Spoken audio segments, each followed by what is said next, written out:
Hello, everybody. We're back. You know the routine. No nets, no edits. Not until we get more professional, anyways. We're going to get into the questions. Then I'm going to talk about a situation between Irish and Dirty Dennis from Purdue. Irish was a former Los Angeles member with myself. Then he went to Oakland, became the leader up there. You know, took Sonny's place when Sonny started having issues with the cancer. And then we all know what happened to Irish. But I always get people asking me, tell me more Irish stories. Wasn't So, he a leader in New York at one time? no, no, No, that isn't. no, you're thinking of Sandy. Uh, Sandy Alexander. yeah, Oh, no. okay. Irish was a West Coast guy. Okay. And, you know, we were in Los Angeles together, and then he transferred to Oakland. There was a little controversy about that. I kind of stepped on that. I didn't want him going, but I had my personal reasons for that. But anyways, let's have the first question before Beverly starts. I had a lot of. I made a comment about politicians last week, and I was overloaded on my Gmail and then on the comments and even in Patreon. The politicians are not friends to the outlaw biker. And the sooner you realize that, the better off you're going to be. You can get behind these different politicians, and I'm not going to put you down for it, but I'm certainly not going to praise you because I think you're making a correct assumption of what this guy's going to do. These guys are politicians. They're self-serving. They'll remain self-serving. Think about your own family and your brothers around you. That's my advice. Anyways, first question. Okay. No Man's Land is the first guy that writes. He writes, politicians rarely care what's best for the people. Okay, that's what kind of put me on. I think that's a really terrific assumption and observation. And I've dealt with politicians, state politicians, federal politicians, politicians in Spain. They're all the same, man. They're just speaking a different language. Let's move on. Okay. Big 666 Al. I don't think this is the same Al that writes every week. No. I asked about the pagans. I'm not trying to bust balls here. Okay, he had asked about the pagans, and I had kind of got on him about being anonymous, so he rewrote, identified himself, which I find admirable. I don't like it when people write anonymous things to me. I don't do anonymous things to anybody. If I got something to say to somebody, I say it to them. But it's interesting. I had a little controversy this week. Somebody wrote me about the pagans, a former member. They were going through some of his stuff, and a pagan patch had showed up from years ago, I think from the 80s. But, it was handled properly. And let's move on to the next Okay. Jeff Biscamp writes, let's hear more about the vampire book. question. Well, the vampire book, it's an interesting book. It's a fiction book because it's about a vampire, but it starts in the No. 1800s. Uh, You mean vampires aren't real? No, Beverly vampires are not real. I probably married You heard it one. here first. I've just informed Beverly vampires are not real. But maybe they are. And I was accused one time, and that's kind of how I got onto this. Somebody made a comment. They thought perhaps I was part vampire. Oh, that's when you were applying for some different permits when you were building a house You on know the the story. You avenue. remember that story? Oh my God, Yeah, yeah. yeah. And I think that guy believed you were a vampire. They the He the was scared of you, the though. people from the city came to my house. I'd remodeled my house. Somebody turned me into the city. I had no windows downstairs, and it was very dark in the lower part of the house. The upper part of the house had windows and whatnot, and there was 4 or 5 people, and they were going through the house. I was trying to fix the corrections for not getting a permit, just doing it on my own. And one of the people asked me, "Why do you have it so dark in here?" And I made a comment that I was part vampire, and I needed the sensitivity away from my eyes of the sun. And this is a true story. And they immediately signed everything off. and they left. They excused themselves. I don't know what they were thinking. I thought it was pretty humorous, and I came up with this idea a long time ago about vampires. And when I was in Spain, I had a lot of time on my hands. Through the COVID stuff, and I wrote this book. Starts in early 1800s and winds up in the United States. And the Night Stalkers is a bike club, and they're named after this urban legend who's a vampire. And in the course of the book, their paths meet. And anyways, I had a lot of fun writing it. It's about three quarters done. That's my next project I'm getting into. Crossing the Rubicon is finished. All right, I that's don't one. know how I'm going to edit that because. Uh, Well, you'll edit just like we okay, did okay, Rubicon. You'll all right. edit it. Uh, Big Adkins writes, the outlaw in the phone booth was little Tommy Stroud. His dad was a high-ranking officer. Does he mean a high-ranking this officer in the Outlaws? No, he was a high-ranking police officer. Last you were Oh, gone when I did it, but I ended the YouTube video last week talking about Thunder and the Outlaws and whatnot. And later, Larry Hartzell, a prominent martial artist, recognized world over. I mean, was a former cop from Charlotte, North Carolina. Just by coincidence, him and I trained together. He found out who I was. I don't know if he knew I made any trips down there, but he started talking about the war with the outlaws, and he started talking about when the one outlaw was murdered in a phone booth, and that one outlaw turns out to be this gentleman Tommy, and his father was a high-ranking police officer. So there was a lot of animosity there the from Grinch? law enforcement towards the Hells Angels. But he's not the only one that wrote me. I had a couple people write me about Tommy and how they nailed him in the phone booth. But anyways, next question. Okay, Matt Self-Reliance it's from. Did you train in jujitsu?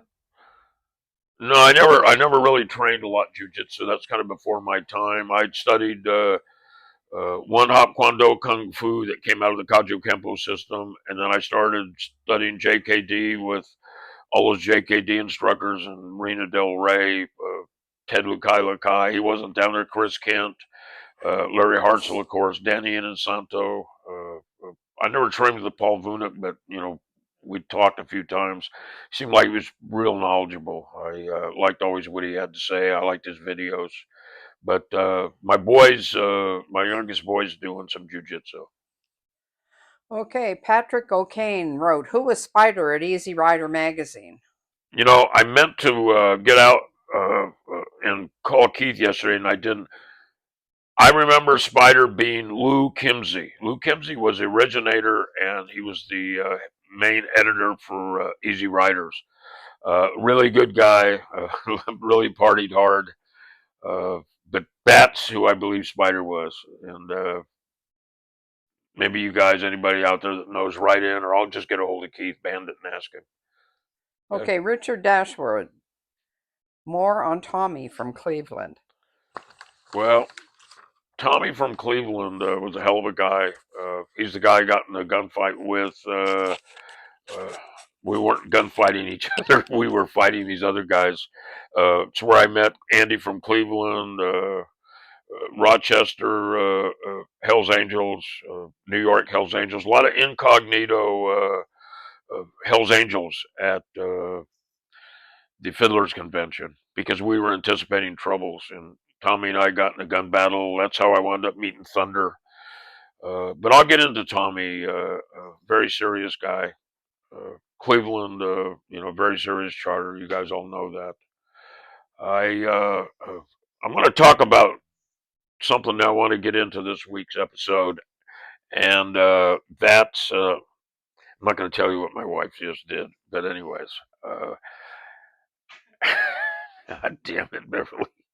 Uh, one of the few times in my life I'm at a loss for words. Anyways, I want to get into the story about Irish. You guys are always writing me. Tell us about Irish. So this has to do with Irish and Dirty Dennis. Dirty Dennis was a Purdue Hells Angels, and like I said, I got mixed emotions. about putting the story out there, but I'm going to do it. It's just part of the history. Uh, you have to understand in the early '70s, start having a contingency of members at Folsom Prison and then San Quentin Prison. And Folsom was one of the first maximum security prisons in the United States. I think I forget late 1800s. It was complete with a gallows, and I think they actually had 93 hanging executions there. Now, San Quentin was also another dangerous prison, but it was always seen as a progressive prison. And I know the crew from Folsom wore traditional prison clothes. I remember seeing some pics of Fu and Sonny. And Sonny, Fu, Grubby Glenn Jr. from Richmond, Russell Baya. I think Russell was at San Quentin for a while as well. And then there was another ex-member there, Rotten Richard, who I write about in my upcoming book about Sonny and him had a really personal, private relationship. So they're all part of that Folsom crew. Now, San Quentin was Moldy Marvin, Robert Poland, David Ortega, Blackjack, Billy Maggot, Whitey, Doug the Thug, Fingers, Dirty Dennis, and Irish.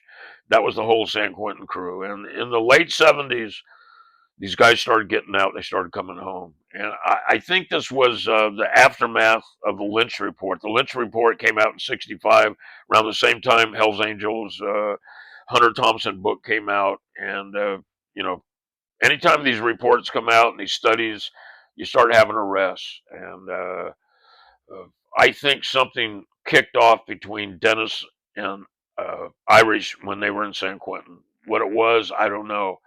But we had a rule, a strict rule back then that you didn't kick anybody out that was a member if they were in prison. And I guess they kind of put their differences aside. And Irish decided he was going to wait till the time was right. And when they got back, uh, people started expressing different things, and people were settling businesses, settling grievances between each other. Everybody knows I write about the '70s all the time. It was a tough, but it was also kind of a fantastic time, very interesting. But on this one particular weekend, we were all up in the Bay Area partying, and sometimes they would have events back to back. There was an event that weekend. The following weekend, there was going to be an event in Purdue. So uh, they had a pretty good participation amount of the Southern guys. So the Southern guys started yakking the Northern guys, "Are you guys coming down for our event?" And I drifted back to Ventura with Big Al, Billy Maggot, Little Joe. Of course, David Ortega was with me. Several prospects, and in that little procession was Dirty Dennis and Irish.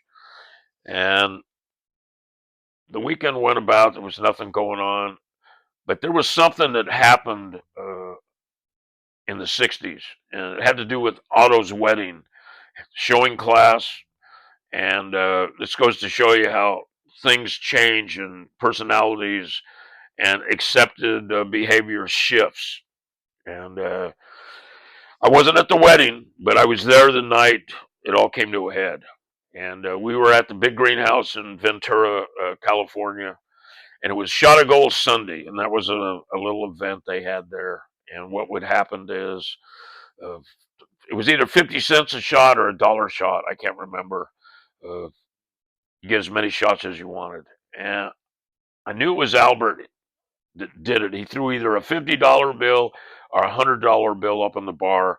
And before you knew it, we had all these shots of tequila, gold tequila on the bar.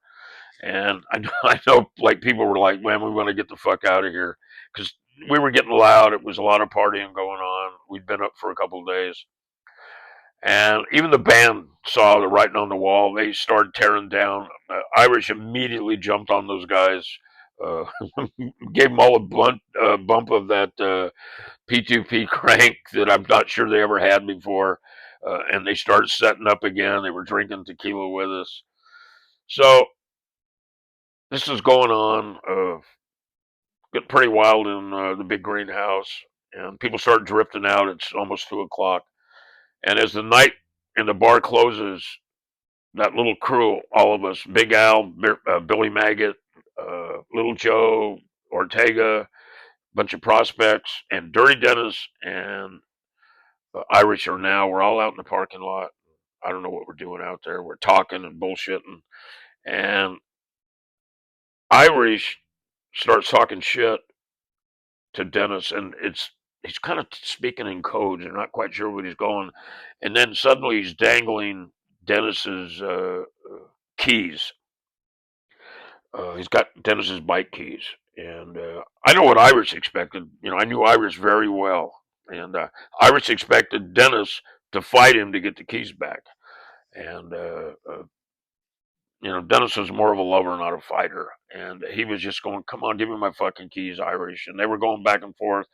And then Irish brings up this incident. And like I said, I had mixed emotions about doing it, but I'm just going to throw it out there. I'm doing a historical record. I guess should get everything down that happened. But uh, at the wedding, apparently Otto pulled his dick out at the wedding, and this was during the wedding vows. And I don't know what transpired. The rumor was, and that